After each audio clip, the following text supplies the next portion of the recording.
Hey, good Monday morning. It is the Nick Handley Show, the Nick Handley Podcast, where you can get all your podcasts. Spotify, of course, be sure to subscribe to the Husker Max YouTube channel, where you can get all of the Nick Handley and Nick Handley Show podcasts right there at your disposal, whether you want to watch, whether you want to listen. It is TJ Henning with me, as he is every week. And TJ, first of all, good Monday morning to you. See, TJ's just he's doing the yeoman's work. He is doing the little podcast thing, and then he's going to go out into the real world and he's going to earn a living and work. Unlike some of us schlubs who, this is kind of what we do right now. So happy Monday morning to you. Did you have a good weekend? Yeah, it was a good weekend, and happy Monday morning to you, Nick. As people may notice in the background, I keep figuring out where's the best place to do this in my house. First week was in like the kitchen, second week was basement. Now I'm in the guest room, so trying to figure stuff out. But yeah, it was a good weekend. How about you? It was good. Now we got to get some banners and stuff, and you got a blank wall there, so we got to get some of that. We got to get some of that TJ Henning personality going there, my man. Unfortunately, I think the man cave or like the sports stuff will all be at the next house when we got one more room for that stuff. Okay, all right. Well, maybe I'll send you like a flag of something, a little pennant. Yeah, a pennant, just saying, "Hey, sports, I like them."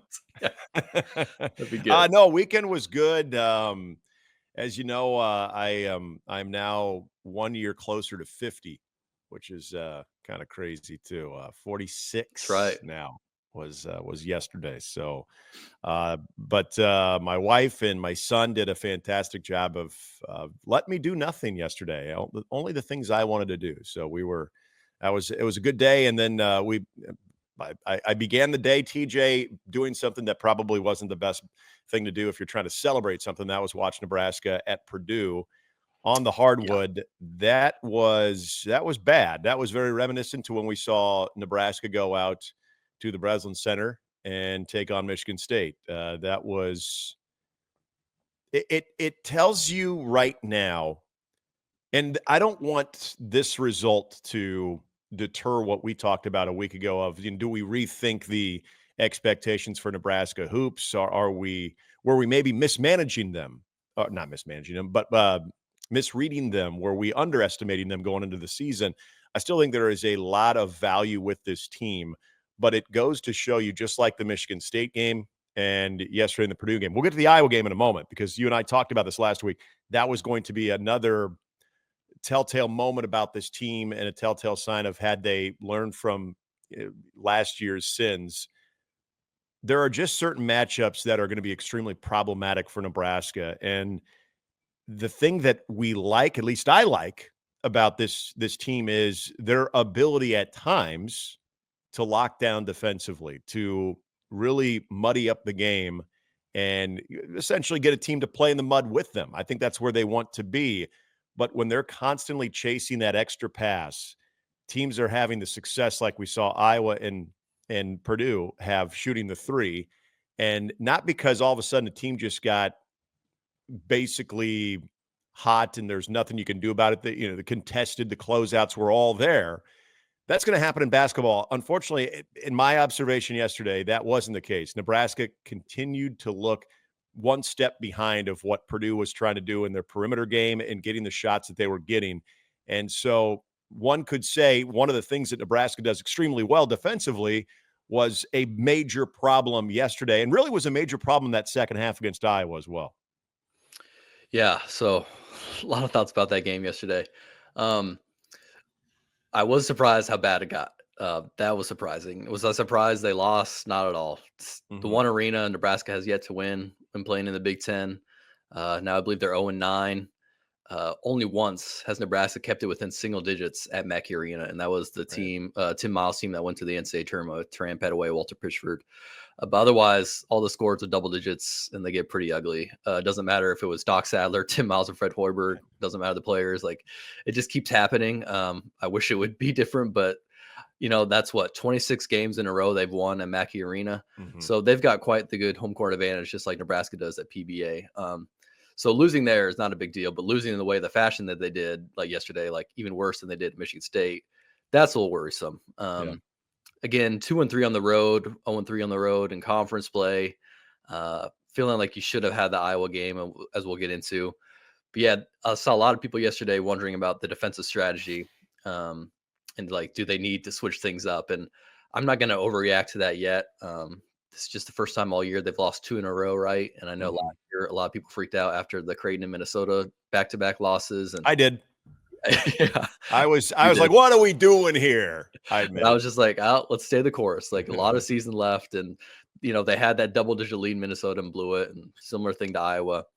But yeah, still wasn't a great showing yesterday. And obviously, you don't want to lose that big because that can hurt your NET rankings. And winning margin is a big part of NET rankings. So, um, part of me was like, okay, do you just flush this game down the toilet and don't even show the film to the guys and just move on quickly?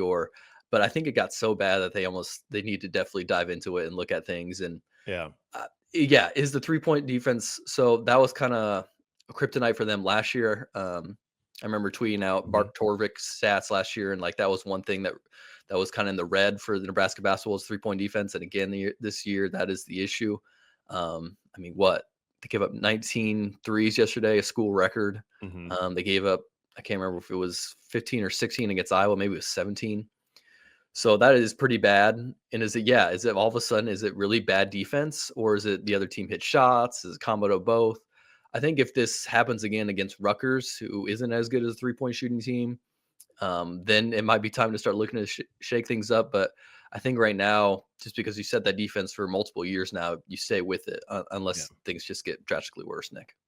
Turnovers are obviously a huge part of it yesterday too. And this was another area that I always think if you're going to be one of those teams that is valuing the possession, if you're going to be a defensive minded team, and I still don't want to just pigeonhole Nebraska to that label right now, because I do think that there is things they can do offensively, and there are things they can do early in the shot clock offensively. So it's not necessarily, they're going to drag it down to inside 10 seconds on the shot clock before they're looking for their quality shot. I mean, it's an opportunistic offense. And that's how Fred Hoiberg's teams have always been. But the turnovers, it's a major issue. You're already up against a very talented and a Purdue team that's let's face it, even though they're not a top 10 team, that is a team that wouldn't shock me if they are in the top 10 when all is said and done. They can do a lot of different things to hurt you, but they don't need the 22 extra points off of turnovers like they got yesterday. Nebraska valuing the basketball, and you mentioned last year, and we saw this on the road. And we know that the record last year was 2-8 on the road last year, and they didn't get those 2 wins until towards the end of the season. I mean, it was a long drought of going on the road and winning in conference play. But a lot of those things, you mentioned the 3-point defense, but also being very sloppy with the basketball too. And this was, in my opinion, and I'm not saying it's Raleigh Worcester's issue, because he was the guy brought in as that true point guard. I mean, everyone that is handling the basketball, especially yesterday, it felt like everyone had their moments where you're like, what are you doing with the basketball?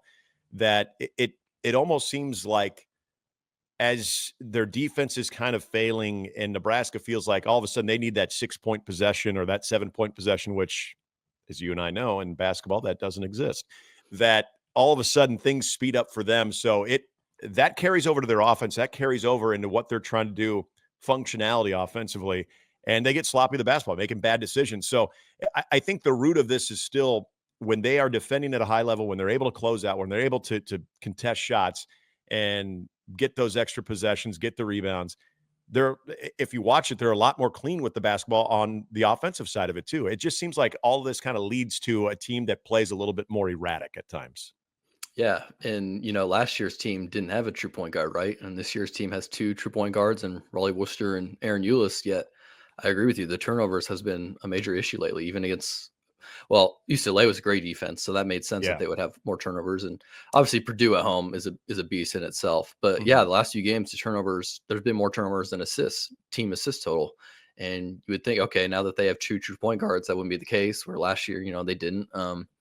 But it's just tough to figure out right now. Like, you got Juwan Gary right now, who's having a really interesting year. Before the game yesterday, he's shooting career high percentage in 3-point and free throw. Yeah, he's shooting his worst field goal and 2-point percentage of his career. Yeah. It's almost like, man, you'd much rather take some of that 3-point percentage down right now so he could finish more closer at the rim. Because last year he shot 60% from 2-point percentage. This year he's like at 45%. So that's something that needs to change. It was good to see Connor Season get going yesterday. Yeah. The Fort Wayne native that kept mentioned a lot during the broadcast yesterday. But yeah, a lot of things on this offense needs to get corrected a little bit. But again, I don't want to overreact. Fred Hoiberg has mentioned in the past we can't let our defense affect our offense because we're not as good as an offensive team as we were last year. So when other teams are just draining shots like that, they just got to do their 2-clap thing and move on. And hopefully they can get going here against a Rutgers team. If they lose the game against Rutgers, then I can maybe start sounding the alarm bells a little. That feels like a team. Now, granted, they have 2 lottery picks, so like those guys could go off, and you're just in they're trouble. struggling as a team right now, but they're you're right. struggling. There definitely is that. There's that ability. It's not that Rutgers, from a roster standpoint, isn't capable. It's just for whatever reason, it is not. It's not happening right now for them. Going back to that Iowa game, because we talked about this last week, of very similar situation that Nebraska was in when they beat Purdue in Lincoln a year ago. That next big test, and it was almost right around the same time of the schedule too. If you remember, it was right around January. I think they played on January 11th of 2024 last year against Iowa on that Friday night. And you mentioned this. We had the really bad snowstorm and the really horrible Arctic chill, and there wasn't a lot of people at the game. I'm watching that game earlier in the week, and there's hardly anybody at that game either. I mean, Iowa basketball just does not draw well, so it is kind of a bring your own energy type of game. The thing that I've watched with this Nebraska Iowa matchup is there's not that, and even in previous years, there hasn't always been that kill shot for Nebraska to where I feel like Iowa, even because the biggest deficit that they had, it was early in the second half that Iowa had to overcome, was 15 points. I don't know, watching that game, I never felt like, okay, now Nebraska's they're really flexing here, because they're getting to the free throw line. They're not cashing in. And you start to see those things happen, TJ, when even if a team has a double-digit lead, they're getting to the free throw line and they're getting some empty trips at the charity stripe, or they're only converting 50% of it. And you always wonder, watching enough basketball, oh boy, are we going to end up talking about this later on? Because the whatever opponent they're playing is going to be able to take advantage, and then we're going to circle the free throw disparity or the free throw percentage. And Nebraska, who I thought going in had done a really good job, especially in that UCLA game, of getting to the free throw line and being able to knock down those shots. That was a huge miss. I mean, there's a lot of things about the Iowa game, don't get me wrong, but that free throw percentage and the missed opportunities there, Iowa doesn't get back in this game if that is just slightly better, really, in my opinion. Yeah, that's the first time the free throw line has really cost Nebraska this year, and it was just really bad timing because otherwise they've been a great free throw shooting team, one of the best in school history. But yeah, they think they shot like 50% that game, where normally they shoot 76%. Yeah, I felt confident going into that Iowa game. I thought Nebraska would go 1-1 this week and win at Iowa. The way those guys were talking after the win against UCLA, knowing like, hey, we're in the same situation like we were last year, and we totally blew it. And those guys were ready. And then other than the slow start, like after that slow start, they came out, even things up, and then they took a big lead going into the half, and then or they increased it, but it was not as big as lead. But then they increased it more to begin the second half. I was like, man, the way they're coming out, they're playing well. But then, like you mentioned, they're still missing free throws, still giving the ball away. And then all of a sudden, Iowa gets red hot, and there's not much you can do about it. And then even though you still force overtime, which is great, but man, they just look so discombobulated once overtime started. That was what was shocking for a pretty veteran team. I thought was just, man, they like Fred is having to yell to tell them where to go on offense. And I'm like, what? This seems weird. And like you mentioned, it's they didn't have the student section there. There's only maybe 8,000 people there. Like it got a little loud at the end, but that place shouldn't have been that intimidating. So that was very surprising. But Nebraska had their chances. They should have won that game, but Iowa came back, and I think they mentioned that was their 10th largest comeback in school history. So got to give credit to them. And Nebraska's now 2-3 in the Big Ten, and probably feeling like they should be 3-2 entering the game on Rutgers on Thursday. You're right. And if you look at the Big Ten standings, just that difference between one game, and I know it's so early.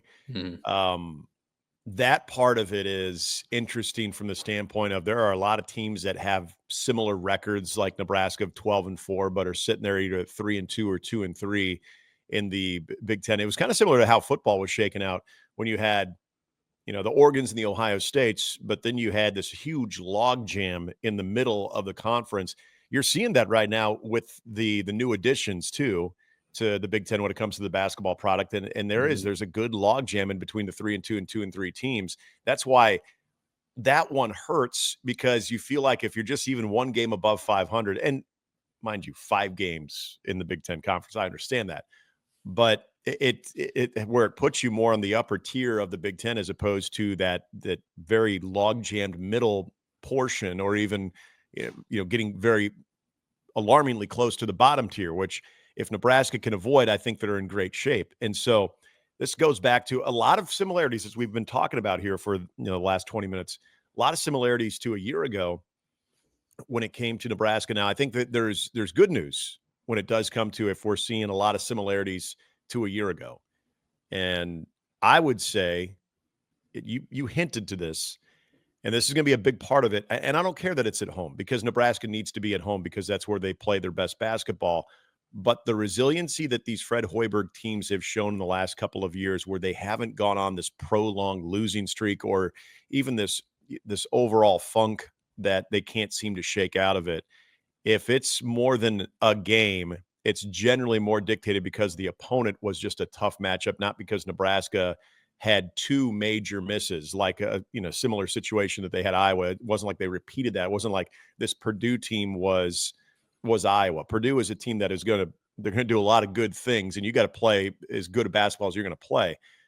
I am confident that Nebraska is able to right the ship, not just because they're going to home, back to the PBA, TJ. I think it's just because this is where I appreciate Fred Hoiberg as a person in the locker room, a big voice in that locker room, of his even keelness, where when these things happen, when you lose a couple of games, especially you have that one that's a head scratcher like they had in Iowa City, and then you just get your doors blown off by a very talented Purdue team. Sometimes when you can have those coaches that run a little hot at times, your team can respond accordingly, which is always not a good situation, in my opinion, in that type of mindset of you're riding the highs and the lows, but you're staying more even keel. This is where, when people, I don't want to say question Fred, but when people sometimes say, man, I wish he would do a lot more ass chewing of this team. He does it in his own way, but I think that's also his demeanor is what I think allows this team to have a short memory. Yeah, and Fred's maybe been a tad more animated this year on the sideline than usual, but like He you likes said, this team. I think the reason is, TJ, he likes this team. He really does. Yeah, and he knows he can achieve a lot, right? Mm-hmm. Yeah, I'm interested too. As you saying, Fred getting on them. How does Nate Lenzer, the assistant coach who's in charge of the defense, after giving up 104, like how does he get on them? And Juwan Gary, what does he say to his teammates? He was the guy. I think he said in a press conference, like, we can't let any of those Michigan State games happen again. And unfortunately it did. So how do they respond after that? So that'll be key. And then, as we mentioned, 2-3 in the Big Ten, 5 games in, but it feels like it hurts more because the first 10 games are tougher than the next 10, just strength of schedule wise. So sitting at 3-2 after the first 5 would feel a lot better than it would, just knowing you've played some tougher teams here at the beginning part of your Big Ten schedule. I think, again, I'm more in your line of thinking, where we're not sounding the panic alarm yet, because a week ago I was sitting here saying, hey, are we selling these guys short? So I would be a fool if I'm all of a sudden saying, oh, I was wrong, this team is garbage, nothing like that. But I think it does show you that this team is going to have some limitations in certain matchups. Now, in those types of matchups, if, say, that Purdue team or that Illinois team, or whoever we're talking about, that they have, it's going to be really I mean, Michigan, and I like the fact that Michigan comes to Lincoln, but what Dusty May is doing with Michigan right now, he's got a good team as well. So Nebraska, I mean, every night it's going to be a grind. But as far as those matchups that are maybe not necessarily advantageous for Nebraska, can you get those teams to have an off night, which happens in college basketball when you play as many games? So that doesn't worry me as much. I think that this is still a good Nebraska team, and this is where I also not only Fred's leadership, but I also look at the experience and the age, the collective age of this team too, that they've been through a lot. Maybe not necessarily together as much, but they've been through a lot of college basketball. I think that bodes well, and I think they have a stretch coming up where hopefully they can take advantage of that stretch. Before we, because there's another great basketball story going on in the state of Nebraska that I want to get to as well. Before we close the book on Husker hoops, if you're looking, you mentioned Connor Essegian. I've been a Connor Essegian fan ever since he made the transfer from Wisconsin. If you're looking at someone right now that you feel, and you can't use Bryce Williams because I think that's too obvious, that is going, if Nebraska is able to string a couple more together here and get on the better side of 500 in conference play, is there that unsung player or that one player that you think is going to be a major contributing factor when it comes to that? Because I for people who know me, I would probably say Connor Essegian, but you mentioned him earlier, in my opinion, and I think he's going to be huge because of his familiarity with this team, this conference, and his overall athleticism. I think it's got to be a lot of people are going to put it Bryce Williams. I think it's going to be Juwan Gary. Yeah, I like that pick a lot. I also like the Connor Essegian pick. Honestly, I might pick him just knowing that the most like when he's really hot, it seems like it's been against by game teams, smaller schools. He had some threes yesterday. That was good to see. But when it's like against UCLA or Michigan State, he hasn't had as many 3-pointers. So he could be a guy that could definitely be an X factor. I think Andrew Morgan and Burke, those guys playing down there, down low in the Big Ten, I think those guys are going to be really key. But yeah, I like your Juwan Gary pick, but I think I would go with Connor Essegian, knowing that this team offensively just isn't as good as last year. And he's the one guy who can really catch fire from deep, and he can provide that spark that this team needs on the offensive side of things.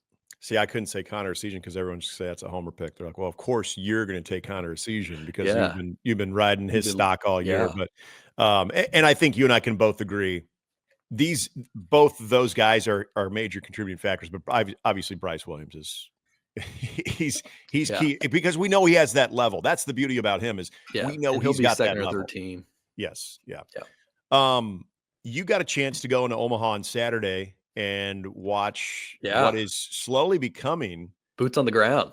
Yeah, boots on the ground. You can tell me what it looked like with your own eyes, not through the eyes of watching the television broadcast. And I was watching that on was it Wednesday night when the University of Nebraska Omaha Mavericks took on Kansas City, which they looked fantastic in that game. The two teams picked to win the Summit League. UNO had this week at home at Baxter Arena. They took on UMKC or Kansas City on Wednesday, and then they took on South Dakota State, which is always a huge matchup, always a huge rivalry, especially with a lot of the South Dakota State alum that live in Omaha, that they make their way to Baxter Arena. Had almost 3,000 for both games, which is a solid attendance, especially early on for UNO. And, man, they looked the part. And Chris Crutchfield, and for people that have been close to this program have told me that this could be a really good year. This could be a really good year. Well, the two teams that were picked to win the Summit League is who UNO played, and they handled them.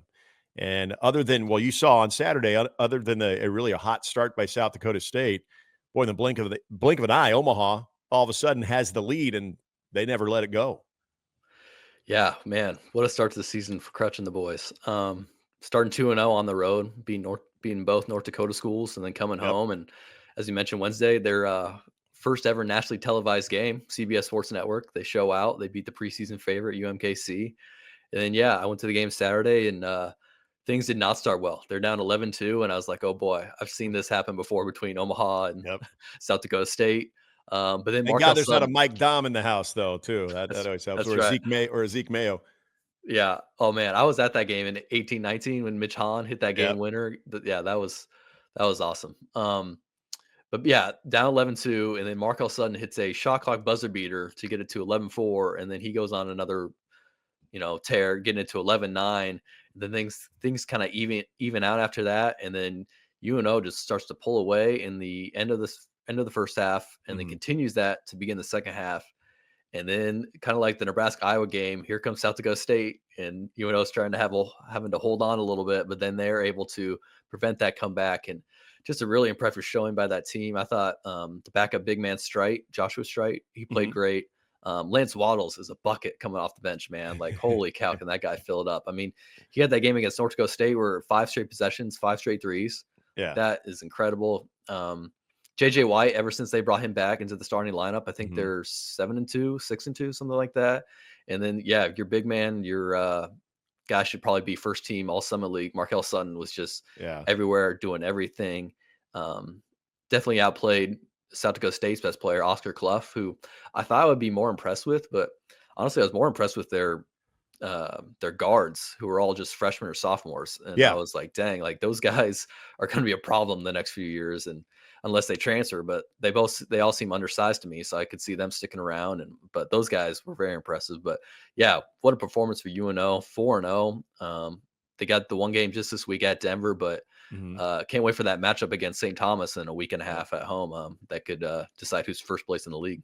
You know, you mentioned so many of those players and a lot of those young guys in their backcourt that are extremely athletic. Remember, it was always going to be a long shot, TJ, but remember, they pushed hard to keep Frankie Fiddler. And at the end of the day, there was going to be an NIL opportunity at several different places that unfortunately Omaha couldn't match. But for a moment, I don't know if I did this on Wednesday.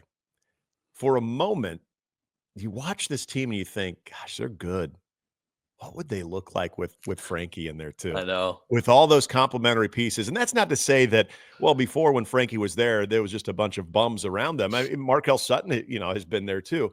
It just makes me think of, could they have been one of those South Dakota State teams? Could they have been at that level that when we saw the Mike Doms of the world, and when they had Baylor Shireman and Zeke Mayo, when they always had that one alpha, but then they also had a lot of studs around them, or a lot of good complementary pieces around them.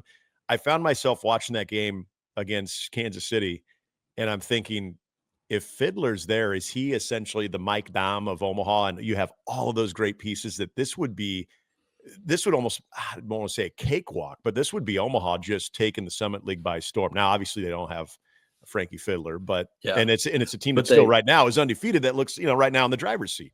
Yeah, they definitely wouldn't have been picked 8th out of 9th if Frankie Fiddler's still been on the roster. And they're making that prediction look silly, but it might have been hard to blame them. But I think the same thing too about Frankie, and then I think the same thing too about Rink Mast, if he could be on this Nebraska basketball team as well, like how much better that team would be. But yeah, it's an interesting thing too, Nick. All these rule changes happening in the NCAA. Like if they approve that 5-year thing this summer, like could the current seniors be eligible for that? And then could Frankie want to come back to Omaha? I don't know. It's like, it's tempting to think about, like, holy cow, but we'll see where the NCAA lands on that this summer. Well, and we know what Omaha is chasing. For people that are maybe new to the Omaha basketball bandwagon or don't understand the history. Look, this is a team that has been close twice in the Summit League championship game. There was just that heartbreaking loss to South Dakota State, the Mike Dom team, where Tradeon Hollins put up a 3 at the buzzer. And that thing, from my vantage point, it looked like it was online. I was like, oh my God, this thing's going to go in. It did not. And then the North Dakota State matchup a couple of years later, where I went into that day thinking, damn, Omaha's going to get this done. They are, I think, the better team, but North Dakota State was on a heater. And they actually made that game a lot more lopsided than that South Dakota State. That was a Greasel team, right? Yes, it was. Yeah. And and they had some but Dom had been eliminated in a previous round, right? Yep. Yeah. South Dakota State had been eliminated. Yeah. So you thought, oh man, the path had really opened up for Omaha, and they got to that game. There's a reason that if they play in the Summit League Championship this year, which I hope they do, I won't be there because I'm 0 for 2. When they've played in the Summit League Championship. But that's what they're chasing. They've never qualified for the NCAA tournament. They've never won that final game in the Summit League tournament. So is this team, it's great to see them on top of the Summit League right now. It's great to see that they're serving notice. And I'm glad you brought up the fact that they were picked 8th out of 9th. But that's what Crutch is building this team for. He's building them for March up in Sioux Falls of being able to string those types of performances together. And that's why I think this week was huge. Even though you had the home court advantage, that you're able to, on a Wednesday and on a Saturday against two of the better teams in the conference, you're able to look the way that they did. That was no fluke the way that Omaha looked. So I think it's cool. You're going to see some Joe Lunardi bracketology and other guys. They're going to have Omaha as the representative out of the Summit League, which is cool. And we've seen that before because they're plucking that team that's sitting at the top of the standings when they do their projections, and they're putting them into the NCAA tournament field. But it is what this team looks like when they get up to Sioux Falls. Can they play that type of basketball to get to that final game and then have the answer to be able to get it done? Early on, TJ, this is what I would say about Omaha when it comes to just that alone. They've got a lot more options, a lot more well-rounded, I think, than they have been for a team that could very well get to that final game in Sioux Falls. If they get there, their ability to not only defend, but also their transition, their athleticism, their ability to shoot the three. There's a lot of range with this team that I think maybe those two previous teams, even though they're good, especially that team that lost to South Dakota State, they had some dudes too. This team has a lot of options too. That makes me excited to see where they are as long as they can stay healthy. Yeah, this team definitely has a lot more depth because you think about Tony Osborne as a starter, but he sat most of that second half. But then you got a guy like Lance Wallace off the bench, just instant offense and keep it rolling. Nebraska basketball and Fred Hoiberg get a lot of credit for their transfers. I feel like Crutch has got to get a lot of credit this year for the transfers he brought in. The two guys from North Dakota State, the guy from Lindenwood, Cam Thomas, I think maybe it was JUCO. But yeah, the guys they brought in this year have been terrific for them. And I think a lot of that goes to Crutchfield and the scouting that the assistants have done for that team. And yeah, they look deep and they look prepared and ready to roll. And, the Summit might just run through Omaha right now. That'd be great. We'll see if they can keep that rolling. Before we go, we got an update on the off season, the silly season. There is no off season in college football. It's only preseason. It's just a lot longer. First of all, hey, before we get to Nebraska's editions, we got a national championship a week from today. And if you think of the two teams that are in it and you think of how they've looked all year, can we at least say this about Ohio State? They should have lost to Nebraska. I mean, a team that very well could be hoisting up a title, a national championship. We'd be like, man, Nebraska had them by the short hairs. Yeah. So there's that. Kind of like first year Frost, should have had them. So, yeah. Absolutely. And then, Marcus Freeman's going to be the next head coach for the Chicago Bears. So, enjoy your national. No, I don't know. I admit I was a little bummed. I knew it was going to be the case that Mike Vrabel is officially the new head coach for the Patriots. I would have loved him to see. Yes, it would have. So on to the next guy that they've. Are you? I don't know if you follow Bears Twitter, but every day they update you on who they've interviewed. Am I supposed to be impressed with this? Like, I'm not saying the candidates they've talked to, but it's almost like they're bragging that, hey, we did another interview today. We're trying. Okay. We swear we're trying. I don't care. Just get it right. You don't have to tweet out every time you've completed an interview with a candidate. I don't care. Dude, I am with you. Like, I see that all the time. Like, Schefter retweeting who the Jets interviewed. It's like, I do not care. I don't. But did the Bears interview the Northern Illinois head coach, Thomas Hammock? Yes. Yeah. Okay. I'm surprised they're like interviewing everybody. Yeah, I feel like you're probably going to get a call here shortly. I think if you've ever coached at any capacity, even if it was 6th grade basketball, they were like, I did middle school basketball. See, then there we go. You qualify. I have had a couple of people asking me, hey, how would you feel about Matt Campbell at Iowa State? And TJ, if you remember, I'm a big Matt Campbell fan. Yeah. But I don't know. Who the hell knows? But anyway, Notre Dame, Ohio State. It's going to be a great game.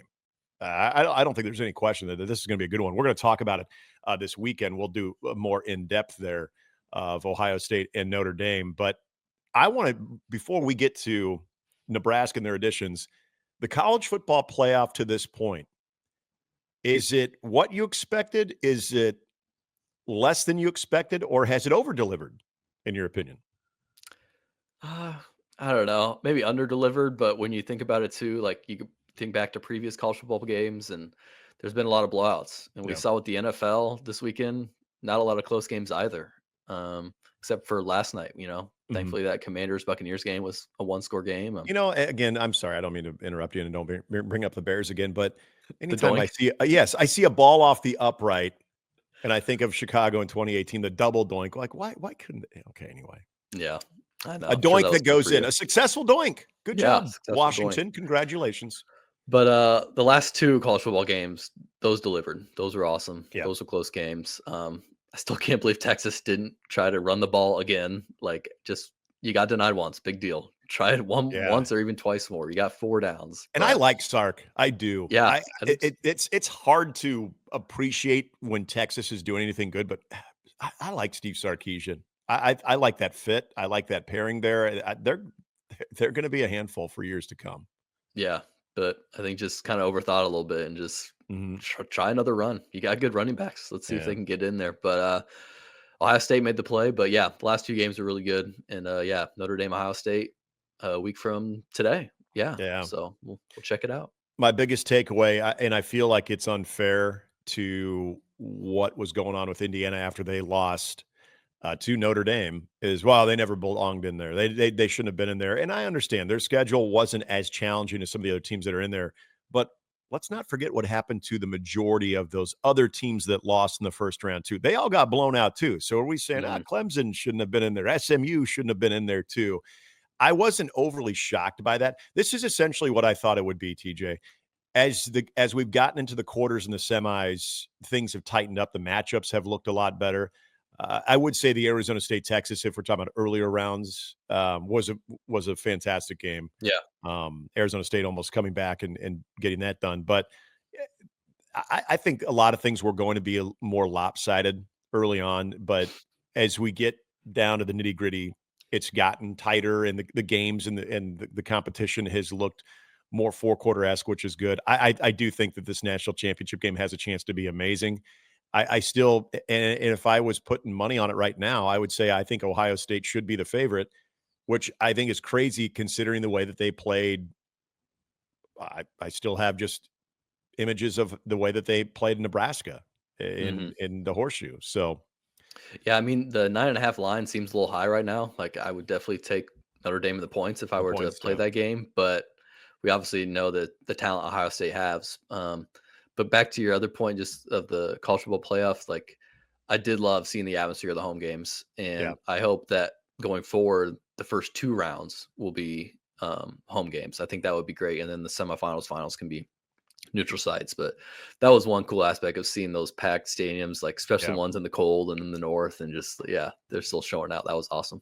Yeah, I'm with you. And I think for teams that get a bye, that's great. But I think they would also love to be able to have at least one of those Yeah. games on campus Mhm. too. So yeah, I'm right there with you. Before we sign off here, huge addition to everything. When we talked last week was trending that this would happen. It officially happened last week, and Elijah Pritchett is now a Husker. That's a huge offensive line get. They're also heavily pursuing the young man from New Mexico as well. This, and regardless of whether they get him or not, Pritchett, who could play both right tackle and left tackle, and that might have been some of the issues he was having at Alabama, is he was working pretty much the entire fall camp at right until they had to move him to left. That's a big get. This offensive line, I think, is an area we talked last time about how the wide receiving core is the one that needs to step up. The offensive line and being able to get a guy, if not maybe 2, that can really bolster this group.